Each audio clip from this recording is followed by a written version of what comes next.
வாழ்க்கை துணையை தேடுறது இப்போ ரொம்பவே சிம்பிள். எஸ்ஆர் கோவிந்தராஜ் அவர்களின் SRG கல்யாண மாலை நடத்தும் ஜாதக பதிவு மற்றும் பரிவர்த்தனை விழா இப்போ உங்களுக்காக. மே மாதம் 2ஆம் தேதி செவ்வாய்க்கிழமை மதியம் 2 முதல் 4 மணி வரை சென்னை டி நகர் ராமகிருஷ்ணா மிஷன் பள்ளியில் உள்ள இன்போசிஸ் ஹாலில் இந்த சிறப்பான நிகழ்வு நடைபெறும். சுமார் 5000க்கும் மேற்பட்ட ஜாதகங்கள் இங்கே பார்வைக்கு வைக்கப்படும்.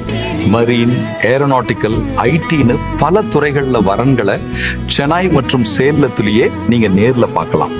உங்க வாழ்க்கையோட பெஸ்ட் சாப்டர் இப்பதான் ஸ்டார்ட். உடனே கால் அண்ட் வாட்ஸ்அப் பண்ணுங்க. SRG கல்யாண மாலை கனவு ஜோடியை இப்போதே கரம்பிடியுங்கள். எங்கள் நிறுவனம் பல விருதுகளை பெற்றுள்ளது. இதெல்லாம் எங்கள் விருதுகள்.